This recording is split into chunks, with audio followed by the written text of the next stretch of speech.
From Ticker, this is Black Belt Leader. Here's Karen Gately. Welcome to Black Belt Leader, proudly powered by Miller Leith, recruitment specialist and career services provider. I'm Karen Gately, I'm the founder of Corporate Dojo. On the show today, we'll be talking about innovation. No doubt you will have heard a lot of people talking about the need to pivot in order to adapt and change in these highly uncertain times. Let's start by having a look at some of the facts. How is coronavirus impacting the work world? Recent data released by ABS gives us a little bit of insight to what that is. So as we've seen, a lot of organisations are looking at having to overcome challenges with suppliers, clearly having to deal with downturn in revenue. Again, ABS is showing us that a lot of organisations are also having to clearly let a bunch of people go. So, 66% reduction in turnover, 48% are experiencing restrictions imposed by the government, obviously. There is some good news in that 11% have an increase in demand for their products. But at the end of the day, 64% again do have a reduction in that same demand. So clearly a very challenging time for a lot of people out there, and as I've already said, the need to pivot and move in new directions is key for a lot of different organisations. So joining us today to talk about the need to innovate and how that is impacting organisations, our first guest is GLEN Bartlett. GLEN is Black Belt Leader's resident employment lawyer, as well as the president of the Melbourne Football Club. GLEN, welcome back to Black Belt Leader. Good morning, Karen. How are you? I'm well, thank you. It's clearly unusual to have you so far from the studio, but appreciate you being with us again. Help us to understand, obviously with your Melbourne Football Club president's hat on, what is it like in your world in terms of innovation and what you guys are having to do through this time? It's certainly, Karen, obviously challenging times, and I guess innovation is not new, efficiency, productivity is not new. What's happened with the COVID-19 obviously crisis and it coming on us so quickly is it's forced organisations, including the AFL, our club, to be looking at a range of new methods. And as I said, whilst it's not new, for example, from simple things like board meetings that previously occurred once a month, face-to-face, interstate directors flying in, are at the moment weekly using Zoom, very efficient, very effective, and I suspect going forward, maybe the new world amongst a range of other things, engagement with VIP sponsors. We had a Zoom conference last week with our key leaders for an hour, which went really, really well. And then, likewise, even with players, the ability for them to do community work and a range of things from home and engage, without having to go and have face-to-face contact and still be fully engaged with members, supporters. So there's a whole range of things. Our CEO had a meeting yesterday with all of our key managers in coming out of this, looking at everything across the club that can be done in terms of differently, way that's more productive, more efficient, to prepare for the new world, whatever that may look like. Exactly.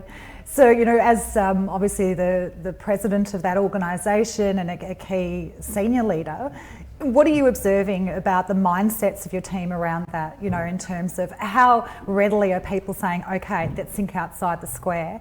And what are you doing to help influence that? Yeah, it's a good, really good question, Karen. I've been really proud of our people and our key leaders in the way they've actually embraced this challenge. So, for example, we had to make some hard decisions to run a skeleton staff and stand a lot of people down. And the group made a decision that if they had available leave, for example, don't include me in the skeleton staff unless I have to. Let's spread the load across. So instead of having one person working 0.4, if 3 people could share that load, let's do that. So there was a real, club, team, group mindset from the start.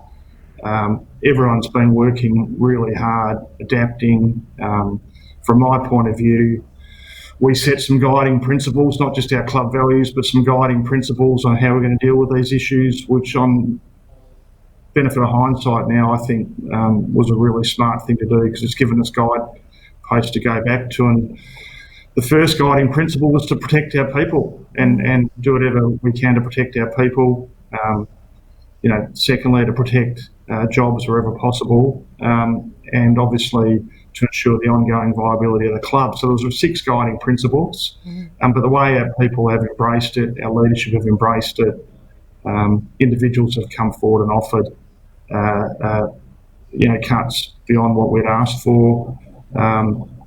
Really proud of the way the club's about it. From a leadership perspective, you certainly find out about your people under pressure. Yeah. And I've really been focused on remaining calm. Sometimes pressure brings the worst behaviour out of individuals. Just understanding that, remaining calm, having a clear pathway forward, and not being too proud on a number of times. So look, I actually don't know the answer to this right now, but we need to have a working group that's, for example, focused on this particular issue. Yeah. The amount of work that's gone in across looking at membership commercially, looking at our football program in terms of keeping our people safe, and then how we rebound from this, looking at alternative revenue streams going forward. The amount of pieces of work that are going on at the moment in preparation to deal with what is immediately facing us and what's going to face us coming out of it. But I've just been really proud of the character of our people and the way they've embraced it.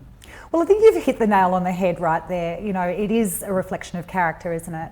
Our ability to respond in ways that are optimistic, that are courageous, that are also generous. Obviously what you've reflected on there is a cultural environment where people clearly have a degree of emotional ownership of this organisation and that loyalty to one another.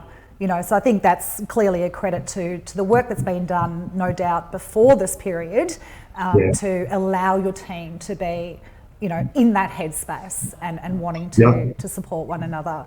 So that's clearly great.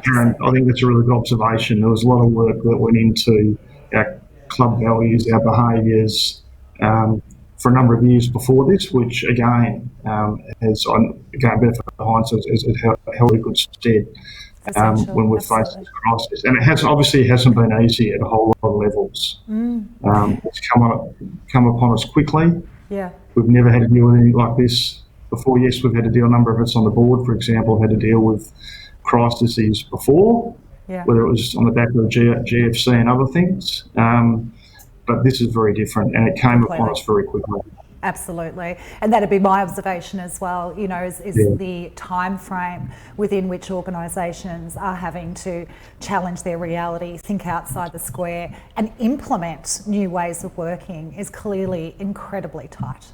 So I'm curious to understand, in the players' world, have you been able to come up with innovative ways to help them with training, maintaining that team connection?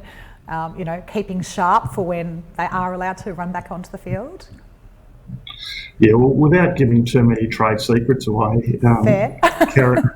In a competitive world, but actually having said that, the amount of, again, sharing that's gone on between the clubs and the AFL in support of each other on a range of initiatives, pretty proud to be involved in the AFL at the moment, the way we're all working together.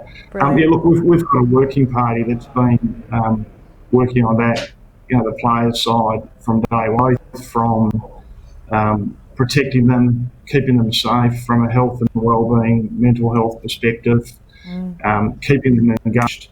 I know they've been doing a range of different group projects and so forth, and having regular catch-ups.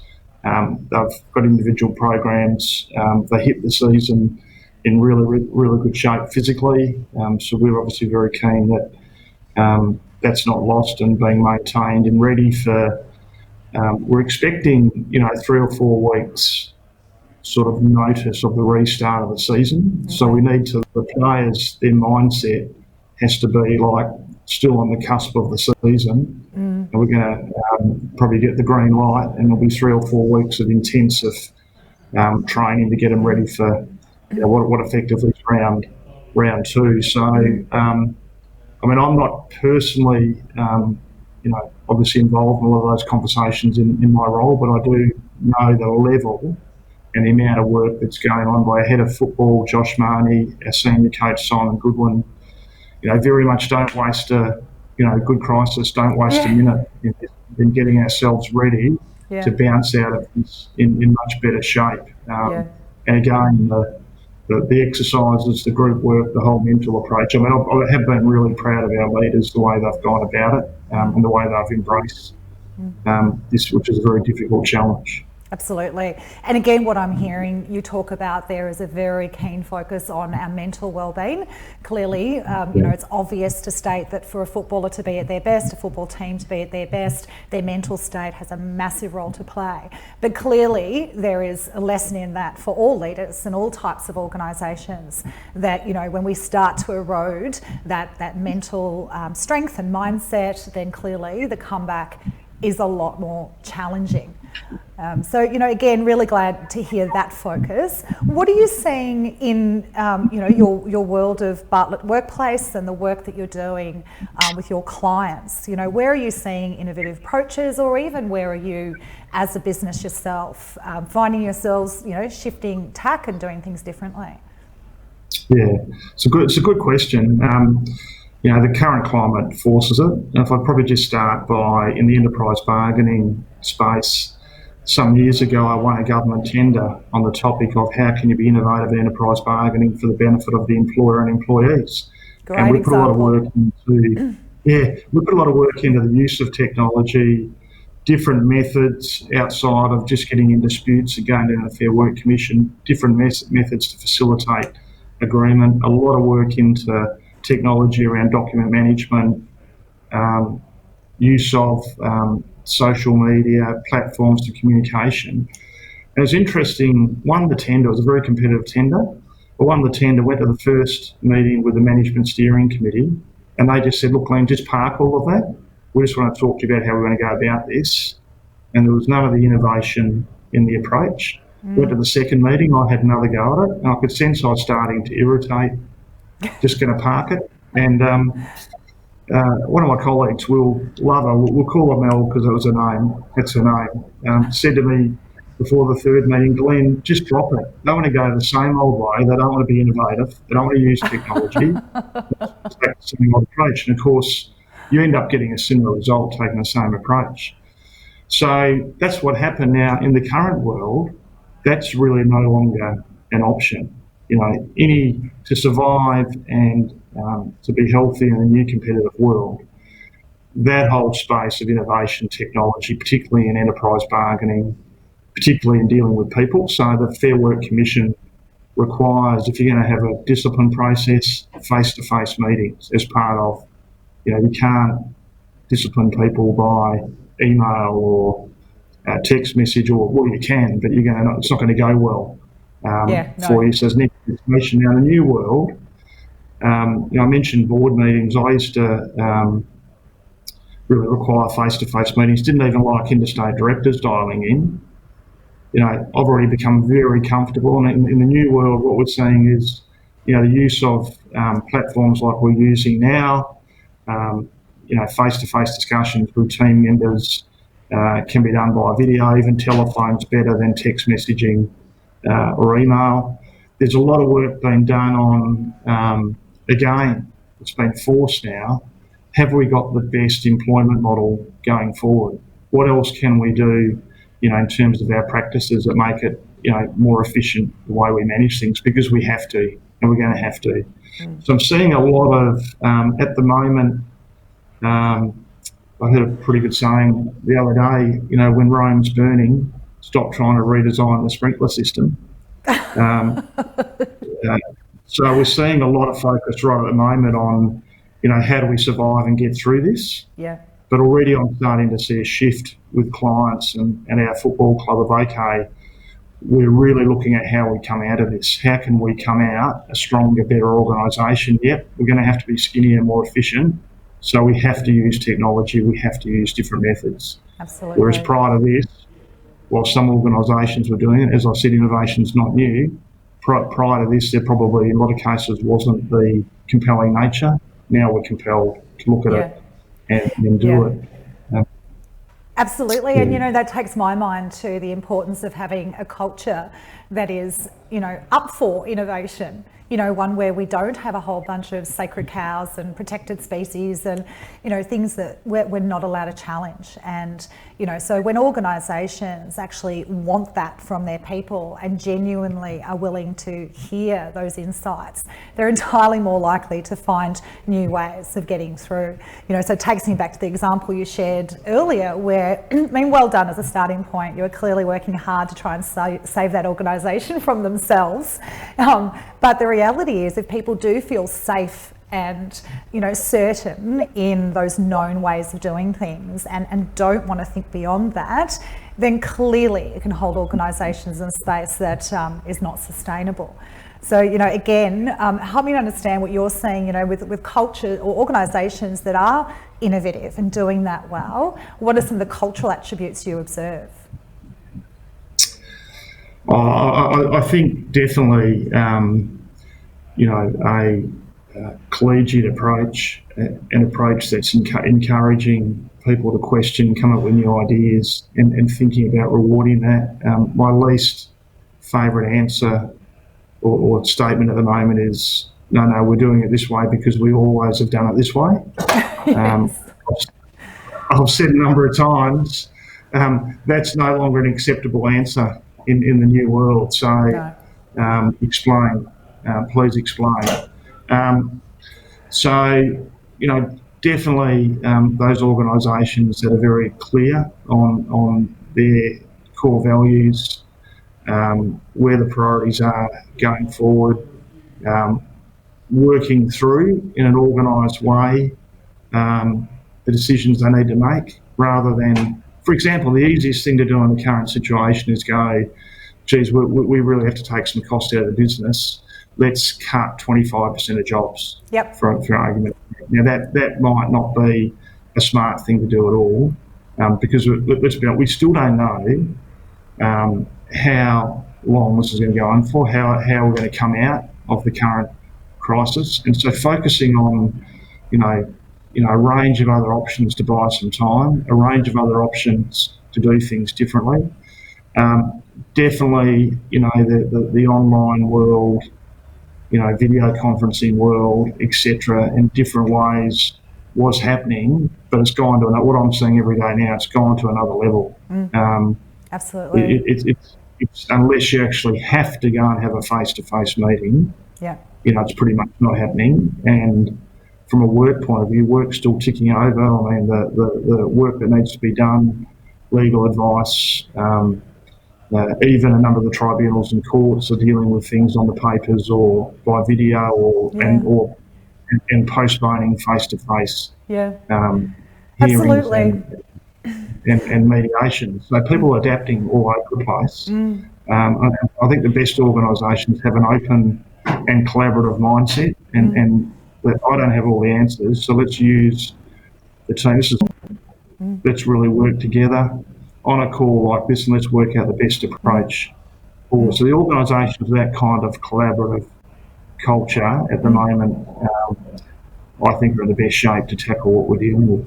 Agreed. And I also think, an organisation that is actually forward-looking.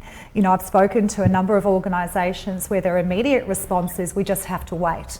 We just have to wait and see what happens, how our customers respond. And my advice to those people is, you don't know how long you're going to be waiting. And when this period is over, you don't know what the world's going to look like. So, in my view, we're entirely better off moving forward now with maturing our businesses, with challenging how we do things, with really, taking some of those preconceived ideas about the way things have to be and turn them on their head and ask ourselves, can it be done another way? And so again, it's clear from the work that you're doing, it's an important part of that mindset that let's see what's coming rather than wait and tread water. Yeah. Take the initiative, take the opportunity. Yeah. Be very clear about your goals and what the new world might look like. And as I said, we don't know, but we do know we're going to have to be more productive, more efficient, and we're going to have to do things differently. So great, Glenn, what we're going to do now is go for a short break, but don't go away because when we come back, I want to have a chat to you about our WTF at Work segment for this week. Thank you, sounds interesting. We'll be back shortly. There are now more ways to watch Ticker. Download our apps for Apple and Android devices. We're live on Twitter and YouTube Live. And you can catch us on Amazon Alexa and Google Home. Head to the Ticker website for more. Our partner Miller Leith was founded in 2012 and over the past 7 years has carved out a name synonymous with true partnerships and quality outcomes. You may know them by the blue couch logo, it's catchy. Based in Melbourne and Sydney, their focus has always been centred around true partnership with industry sectors and job groups, where they have key expertise such as FMCG, retail, supply chain, engineering, quality, sales and marketing, HR and business support. Miller Leith offers talent search for permanent and contracting roles, and they also have expertise with career transition. If you're looking for an authentic talent partnership, call Miller Leith today. Ben, Rob and Robbo. Streaming across the globe, Ben Norris, Rob McKnight and David Robinson. Ben, Rob and Robbo. News, reviews, entertainment news. It's a Ben, Rob and Robbo. Ben, Rob and Robbo Show. Ben, Rob and Robbo Show. The Ben, Rob and Robbo Show, Monday to Thursday at 1 p.m, right here on Ticker TV.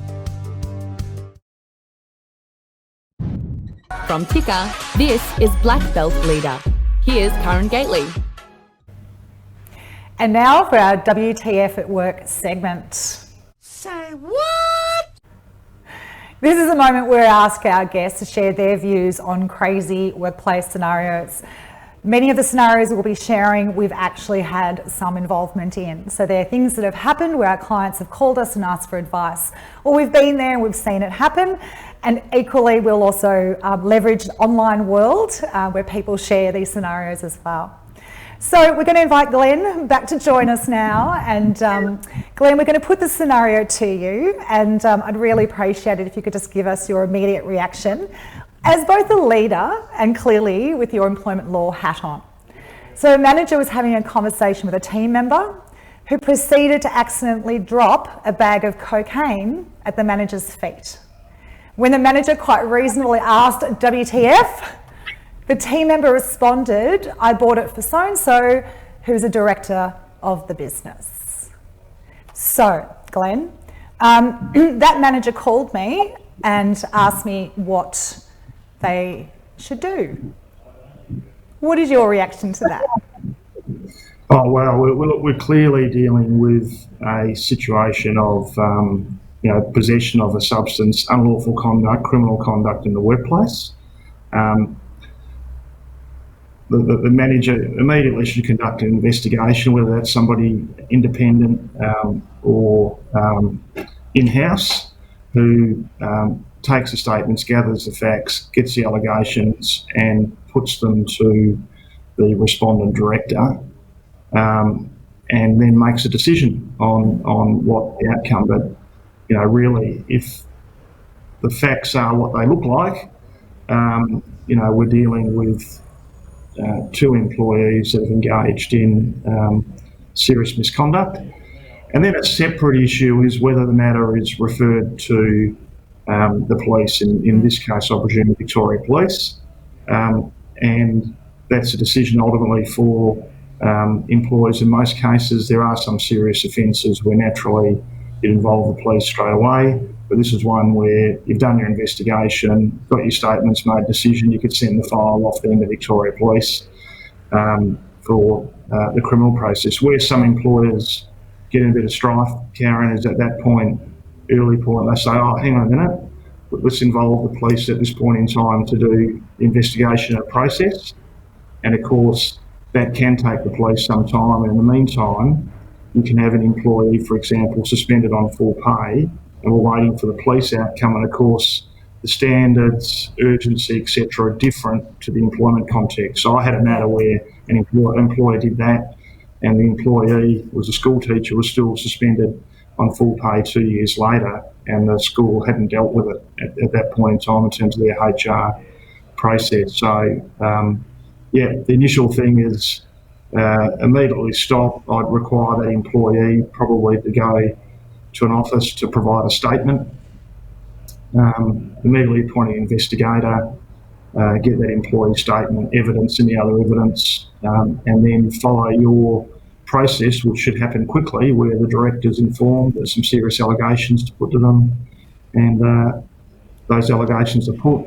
One of the misconceptions is that all has to be done in writing, which is one of the misconceptions, unless that's required by your policy and enterprise agreement or some legislation. Yeah. That's not ordinarily required. Yeah. It's enough to put the allegations verbally with the employee being given a reasonable opportunity to respond. Yeah. Look, clearly that is all entirely right, and certainly wouldn't want to second guess your legal expertise. With this particular manager, they were a relatively junior manager in the organisation's hierarchy, and the director who'd requested this from the team member, was one of the owners of the business, and clearly in the driving seat of that organisation. So, again, I totally agree with you, but I think it takes a great deal of personal courage for that leader in that moment to run with it, and to confront the reality of the issue. What's your advice to people who are feeling that way, about their own job security? What's going to happen if I do this and the director obviously comes back at me? Yeah, it's a good question. I'll probably stop and get some advice themselves. But, with this kind of conduct, really, you don't have any choice but, in my view, but as an employee, but to report it. It's a question of what the proper channel is. And, it may be that you've actually got to go to the chair. Some organisations have, like a, whistleblower type process where matters like this could be reported to protect the individual. But the example you've used, unfortunately, is very real. I had a matter where, a receptionist was discovered, and it came through an email audit, was trading in cocaine, and the devastating thing is that people can be great employees there for a long time, but if you get involved in this space, it's unlawful conduct, serious misconduct, and there's really going to be one outcome typically. Yeah, that's right. Totally agree. Yeah. I mean, you can get some interesting questions where you have like an apprentice or somebody very junior who's been pressured to do something that on the face of it's serious misconduct, but when you get all the facts and mitigating circumstances, the employer may decide, I'm not saying this is the case, but may decide to counsel the apprentice, give them a final warning and make it clear that in future they are required to report that kind of conduct. So we've certainly had matters like that, and that's part of the process. I mean, on the face of it, serious misconduct. The purpose of getting the individual's response is to hear, are there any mitigating circumstances? Are there any reasons why this conduct's occurred? Take into account length and quality of service and a range of things, and then make a decision. Yeah. Where you're dealing with, theft or unlawful conduct like this, it's difficult to typically come up with any mitigating circumstances that might cause a decision other than termination of employment. But, that's the purpose of a process. And as a decision maker, the decision maker needs to keep an open mind until they've got all the fact and circumstances. So I've got another detail to throw in here to give you a little bit of a curveball. That the feedback I got from the manager was that there was somewhat of a culture of this kind of inappropriate partying in the boardroom after hours. So if an employer in that circumstance was to terminate that individual for behaviours that the leadership team have consistently displayed, despite the fact it's unlawful, where does the employer stand? Yeah, a really good question. So I talk in the training I do a lot, I talk about the bucket of fairness. So the first stage is really putting the allegations clearly to the employee. The second part is the decision make a take into account what I call the bucket of fairness, and that's all relevant circumstances, really, length and quality of service, any reasons, any mitigating circumstances, any personal circumstances, but also consistency.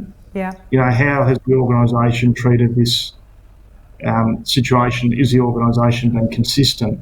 In an unfair dismissal case, if the organisation's been inconsistent in the way it's now going to treat this situation, that'll become a central part of the unfair dismissal case, that it's unfair because now the organisation's taking a harder line, but it's not being consistent. The other thing I'd say about after hours is it's become more and more difficult in the modern world to work out what is after hours. Yes. And I've written a couple of papers on managing employee conduct in their private time, and including one using the AFL as a case study. I wrote that paper about 10 years ago. But essentially, if there's a sufficient connection between what occurs after hours and the employment, the employee can act upon it as if it's misconduct. Yeah. Right. So, for example, employees who are jumping on, Facebook or social media saying negative things about their employer or their boss, although they might have done it in the weekend on their private Facebook, or they might have 200 friends, that kind of conduct is still being treated as if it's occurred, and can be treated as if it occurred in the workplace, because there's a sufficient connection between what that employee is saying and the ongoing relationship. And probably same with the example you've used, if there's, despite the fact there might be drinks after work, if there's a sufficient connection between and the employer, the employee can act upon it. Yeah.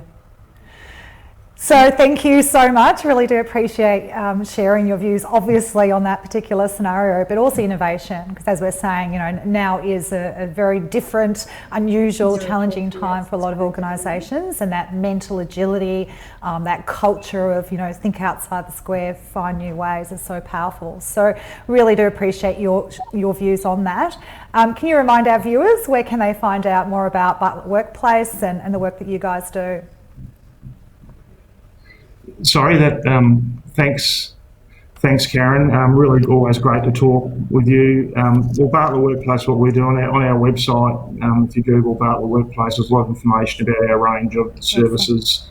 We do have a separate investigations company, a separate training business, and obviously our legal business. And more than happy to help any listeners. Some really good scenarios, a good discussion as always. So thanks very much, Karen. Thank you. Appreciate it. We're going to take a short break, and when we come back, we'll be joined by our next guest, who will also ask her views on our WTF at Work segment. There are now more ways to watch Ticker. Download our apps for Apple and Android devices. We're live on Twitter and YouTube Live. And you can catch us on Amazon Alexa and Google Home. Head to the Ticker website for more. Our partner Miller Leith was founded in 2012, and over the past 7 years has carved out a name synonymous with true partnerships and quality outcomes. You may know them by the blue couch logo, it's catchy. Based in Melbourne and Sydney, their focus has always been centred around true partnership with industry sectors and job groups, where they have key expertise such as FMCG, retail, supply chain, engineering, quality, sales and marketing, HR and business support. Miller Leith offers talent search for permanent and contracting roles, and they also have expertise with career transition. If you're looking for an authentic talent partnership, call Miller Leith today. Ben, Rob and Robbo. Streaming across the globe, Ben Norris, Rob McKnight, and David Robinson. Ben, Rob and Robbo. News and views, entertainment news. It's the Ben, Rob and Robbo. Ben, Rob and Robbo Show. Ben, Rob and Robbo Show. The Ben, Rob and Robbo Show, Monday to Thursday at 1 p.m, right here on Ticker TV.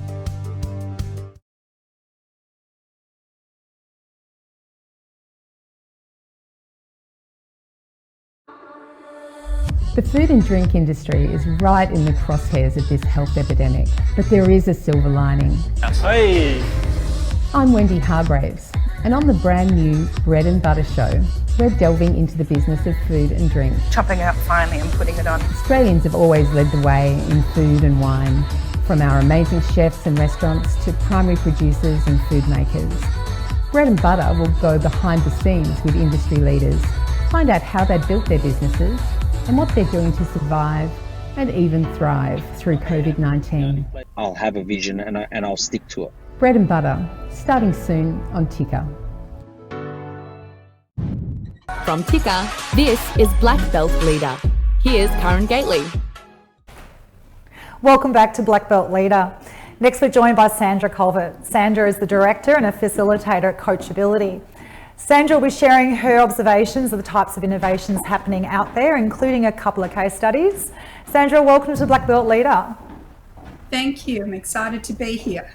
Really appreciate it. So we're going to start by asking your views on our WTF topic. Were you watching, and have you had a bit of a sneak peek on what that is? I did have a bit of a sneak peek, and I was the watcher. Yes. I know. That was quite an interesting day when I got that phone call. So just to remind everyone, a manager was having a conversation with a team member who proceeded to accidentally drop a bag of cocaine at the manager's feet. When the manager quite reasonably asked WTF, the team member responded, "I bought it for a director of the business." Clearly quite a clanger there, Sandra. We've just obviously, as you will have heard, had advice from GLEN from the legal perspective. You know, as a leader, as an advisor who works a lot with different organisations around performance, etc. What's your immediate gut reaction to that? What do you do if you're that manager? One would be to take the product and have that employee put that in a secure place and lock it behind a door to start with, so that didn't spread out in the workplace. I try and secure down my vault and then start with the questions. How, what were you coerced? That's a really good question for the employee. Yeah. Because we want to get down to that director's performance before the director can be dealt with in a separate manner legally. Yeah. But the poor employee, were they feeling so bullied and so pushed? Were they threatened with their employment? Yeah, absolutely. And I have actually seen that kind of peer pressure again in other organisations where this is the way things are done around here, and there's a very big expectation that people party hard, you know, to be part of the culture. So again, it can absolutely lead people to make very dumb decisions. So we've hidden the drugs, we've locked them away from the rest of the team. We start to ask the questions. So, you know, again, reflecting your experience dealing with boards and directors, how do we deal with this at a board level? On the board level, we should already have a drug policy and procedures manual. So that should be at the ready. Then we need to look at the director themselves and ascertain that it was definitely the director, and that will be through legal proceedings. Immediately you have to suspend that director whilst you're investigating. There's no choice about it, and you would have to notify also the senior management that was the case, just in case they were contacted by the director in the interim. Excellent advice, as I expected it would be. Thank you. Look, we'll move on unless you've got any other comments about people dropping banned substances out of pockets in the workplace. We'll move on to innovation. We'll come back to culture within the workplace, and it's really important. I've dealt with not so much a little drug culture, but certainly alcohol in the workplace, other cultures. They're things that we need to stamp out and say it's not okay. And to get that message across really clearly, especially when it comes to entertainment as well, that we in the workplace may put on with our clients. We need to ensure that our employees are certainly not participating beyond anything that we'd call reasonable. Absolutely agree with you. And again, I've been staggered over the years, the decisions I've seen senior leaders make. You know, I've seen senior leaders, for example, sneak out of the work Christmas party to go and participate in things they shouldn't be with staff, including affairs and all sorts of things. And, you know, it just boggles the mind as to how those leaders expect to be able to create a workplace environment that inspires people to strive, to be awesome, not just ordinary. So it's quite incredible. So let's turn our minds now to the topic of innovation. That's obviously the key reason we've asked you to join us. Again, obviously you do a lot of work out there with various different types of organisations. What are you seeing out there? How are people needing to respond, in clearly this current challenging climate? Well, as we know, the business landscape has completely changed with this current situation. And I won't call it what it is because we're sick of hearing the same word that starts with a U or a P.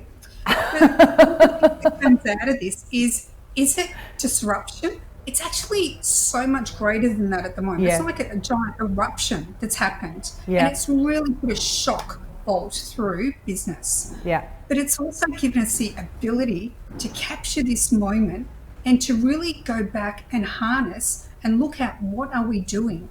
What do we need to do better? What can we innovate?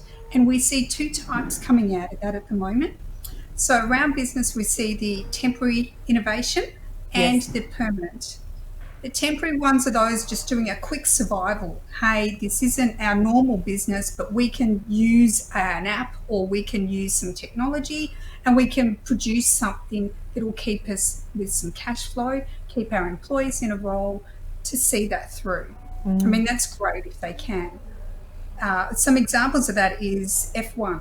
So we saw F1 in Melbourne was cancelled on death's door knock, basically within hours. And all those fans were left. I was so disappointed. I know a few of them. I watched them walk past me and I wondered why they were walking back the opposite way. And I was a bit gobsmacked with that. Now, they did the right thing, fair enough, in hindsight, of closing that. How do you keep the fans, the spectators? How do you keep your advertisers and not have to go and relaunch it, keep that branding alive? So they use simulators. So at the moment, they're doing some really fun simulation with some of the key drivers from F1 and just keeping that alive and the buzz around it, and consumers are loving it. The fans are absolutely thriving in this. I bet. And lo and behold, they found one thing that was used was the same piloting skills to use their strategy on the track. It's the same as in the gameplay. So they're actually created something. It's temporary, certainly will be changed when the market picks back up and they can have entertainment and crowds, etc., and can go out on the track. So that's a really good example of temporary. We use what's there already. There's already, I mean, my mind's thinking there's probably a market for that permanently, right? Like that's really fascinating. It really could be, because they're loving it. The actual racing drivers are loving it. I bet. It's not helping physical exercise as much, but they can do that elsewhere. So what a fun, good thing to do, even maybe for an off-season. They might want to partake in a bit of, grudgy competition out there. It'd be great. You could get individuals, pitched against their favourite driver and seeing if they can actually beat them in the simulation. Well, they do have that at the moment with F1. You can win that opportunity and you can get on a team. Could you imagine that? That'd be fantastic. I would jump on board if I could actually drive a car properly. I'd jump on board if I didn't feel guilty that I was stealing some other, big fans opportunity there. I think it would be fun. You could become the next big fan, though. I might. Yes. It's not that likely, though. I think I'll step out of the way and let some of the guys I know have a go at that. But that is a great example, absolutely. What else are you seeing in terms of those permanent innovations? How are people completely shifting? Certainly, the permanent ones are more so, and you've got to make sure you have the resources around you and available to go through with that, and you have to have a really good value proposition. So some of those permanent ones we've seen are in 3D printing. So 3D printing that's come through and been a real winner and a game changer for the medical equipment. Yes, right. So we see even kids managing to grab that pattern and create and use that technology. That's great for workplaces where you couldn't have so many people, we had to have people apart, etc. Now we're using a technology that's it. They will use that permanently when it comes to face masks, from what we understand. Wow. There's also a South Australian company that's come through and it was seeing its market reduce severely. They were a jeans manufacturer and they're now producing the gowns and doing that and set themselves up to do that permanently, so that they come through in about May. I think they'll have all their equipment set up and they're factory producing, and that retains the employees. But that's a whole complete shift. They've gone into the medical side. Yeah. So if there is a market there and you can foresee that market and you can set yourself up permanently, have a crack. Absolutely. It'd be interesting to see whether, I think Burberry's doing the same thing, aren't they? Producing medical gowns. Not feeling as certain that they're going to stick to that space after this time. I don't know about that. Louis Vuitton went into hand sanitizer, and a lot of people have gone into hand sanitizer. I think that's more of a temporary and cost, and that's just to give back to the community. So that's, which is great. That's something giving back rather than a business, making profit, trading profitably long term. Yeah. Fantastic. So, if you're working with organisations that want to be innovative, but they're not really sure how to go about doing that, what's some of the advice that you're now offering around how we can tackle that? Certainly. So one of the good things I always tell people, happen to have here, if you can see that, well and clear, Blue Ocean Strategy. Yes. Okay. That's a great book. It's by Chan Kim and Renee Morgan. That's been around for years. It's a big winner for them. It helps them shift their thinking. What you want to do is go into uncontested market space. You want to have a niche and have a difference. And this is where the statement of creating a value proposition is so important. Yeah. Because you're trying to solve a problem that's not there. You're trying to bring something to the market that's not out there. So you don't have to compete. And this can be not only as startups, but this is within your own business. You have to review your business constantly to stay ahead and keep up with trends and demands. Absolutely. Really important. So what are you seeing in terms of, I understand that you do a lot of work with clients to understand their business model and really how they can challenge that. Help us to understand how you approach that. Certainly. I've prepared a little slide there for you, if you can pop that up. We will show that in a moment, absolutely. Yeah, business models are key. Every business needs a business model. It gives you the scope and the parameters to trade within and know where not to diversify too much outside of. You have to stick within what works, what doesn't, and the business model is just your set of rules and guidelines for your business to trend forward with. It does allow for sustainable growth, and what I've prepared there, if we can, we'll see how that works. But we'll sort out the visual, get it clearer. There's 9 critical elements to success in a business model. And I'll talk you through those quickly. There's a value proposition, which I mentioned time and time again. It's all about creating a niche, solving a problem in the marketplace, then describing what the product or service is that's going to solve that problem, and what is the difference, what's going to be the competitive advantage for that business. Then, and the business model is important, understand this, the board will have this business model within their booklet, and they will have that open. So when they're discussing things at board level and making decisions, they need to make sure it fits within that business model. Yeah. There are customer segments where we determine target markets. There are key activities where we refrain from diversifying too much outside of our scope of activities to make sure we add value. We have key resources, which is basically establishing and enabling that we can manage that funding that we are going to secure. We look at how we're going to deliver our products and services through what sort of channels, distribution and communication. There's customer satisfaction. How will we provide our customers with great satisfaction, with training, service, relationships?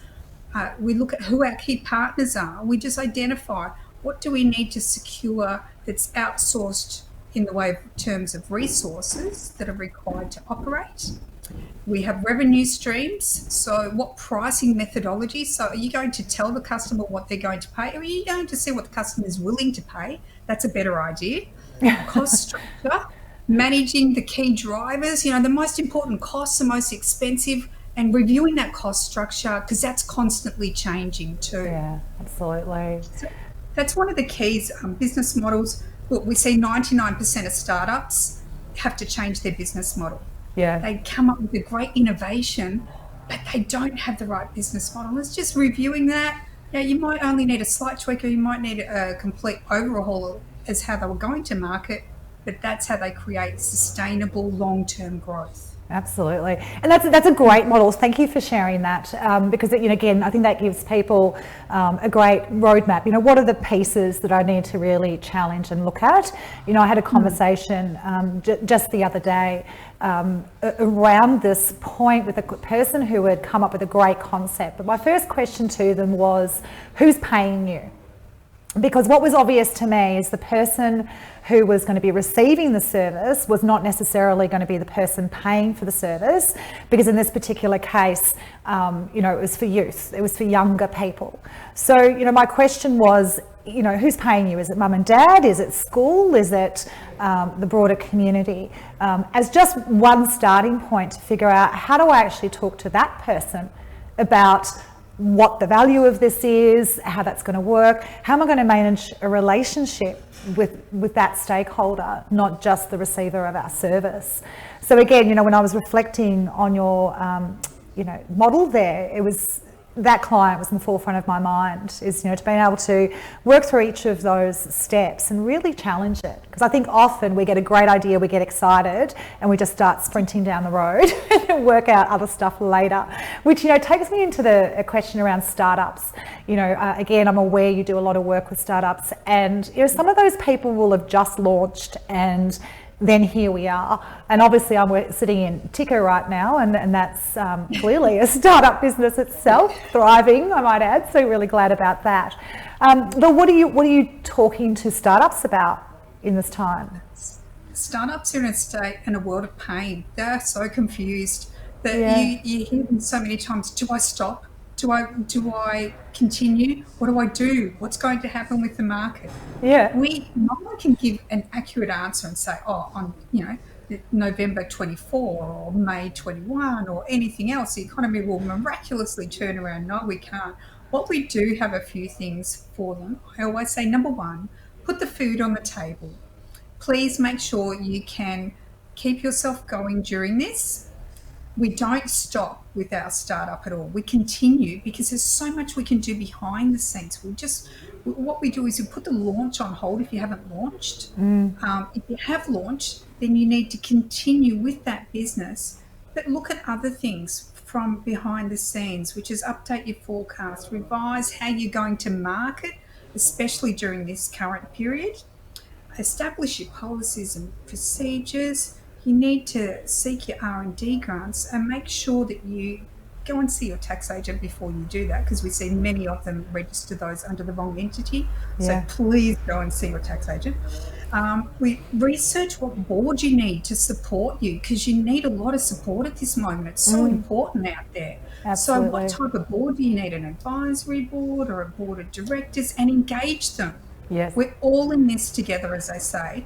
And we understand that money's not just oozing out of everywhere at the moment. So there's a lot to take, and we're here to support.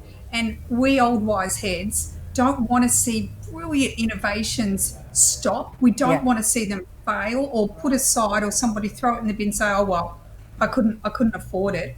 If you can't afford it, there are investors out there who are still actually willing to invest. So don't give up hope. Just totally agree. That's the thing, and I can put you in touch with somebody. There's so many of us who can. So don't give up with that innovation. We have brilliant innovators here in this country. Let's keep promoting and supporting them. I love that. I love that a lot. And, I will end our conversation with sharing a bit of a story with you quickly, that recently I heard a fantastic example of a young woman who had just launched her cafe. Now, startup, cafe, now, those things don't hang out well together. But she really did challenge her reality, and within a week turned her cafe into a grocery store. At a time where the rest of us were really struggling for things like loo paper, she thought outside the square and went, you know what, I've got suppliers, I've got space, I've got staff. and off she went. You know, so obviously redirecting back into being a cafe over time will have its own challenges, but certainly a great example of somebody who went, okay, what can I do to keep me here, to keep my team together, and to keep us on this path? So yeah, as I say, opportunity. She might stay. She might keep that permanently. If that, I know, right? If it works well. Rent the place next door. She says, wow, yeah, that is wonderful news. It's a really great story, isn't it? Yes. So Sandra, really grateful for you obviously joining us and sharing your wisdom. Help our viewers to understand where they can find you, find out more about the work that you and your team do. Certainly. You can find us at coachability.net.au. You can email direct through there or just go on to coach@coachability.net.au. There's a team of us. As I say, we are old wise heads. We do a lot of business consultancy. We also run a lot of workshops within the finance sector of finance teams, CFOs that we've been doing for many, many years. So please reach out if you need help. And startups, we certainly do a lot of consultancy, and we try to assist and support you as much as possible. Fantastic. Well, thanks again, Sandra. I really do appreciate you joining us. Thank you so much, Karen. Thank you. So our summary tips for leaders today. You know, again, hopefully you've taken some value from each of our guests. But we strongly encourage that you do look for ways that you can inspire hope in the future. You know, look for those opportunities. As we've been hearing from our guests, often if we put our conventional wisdom aside, we can see how things can be different. So let's make sure we are challenging conventional wisdom, make sure we are appreciating and recognising the innovative mindsets that your team bring to work every day. So thanks for joining us. If there are topics you would like us to explore, please get in touch via our website, corporatedojo.com, or any of our social media channels. And remember, you choose, will you be an ordinary or an awesome leader of people? There are now more ways to watch Ticker. Download our apps for Apple and Android devices. We're live on Twitter and YouTube Live. And you can catch us on Amazon Alexa and Google Home. Head to the Ticker website for more. Our partner Miller Leith was founded in 2012 and over the past 7 years has carved out a name synonymous with true partnerships and quality outcomes. You may know them by the blue couch logo, it's catchy. Based in Melbourne and Sydney, their focus has always been centred around true partnership with industry sectors and job groups, where they have key expertise such as FMCG, retail, supply chain, engineering, quality, sales and marketing, HR and business support. Miller Leith offers talent search for permanent and contracting roles, and they also have expertise with career transition. If you're looking for an authentic talent partnership, call Miller Leith today. Ben, Rob and Robbo. Streaming across the globe, Ben Norris, Rob McKnight, and David Robinson. Ben, Rob and Robbo. News, reviews, entertainment news. It's the Ben, Rob and Robbo. Ben, Rob and Robbo Show. Ben, Rob and Robbo Show. The Ben, Rob and Robbo Show, Monday to Thursday at 1 p.m, right here on Ticker TV.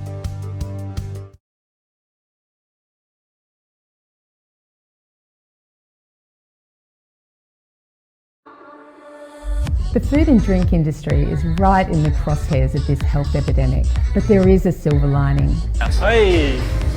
I'm Wendy Hargraves, and on the brand new Bread and Butter Show, we're delving into the business of food and drink. Chopping it up finely and putting it on. Australians have always led the way in food and wine, from our amazing chefs and restaurants to primary producers and food makers.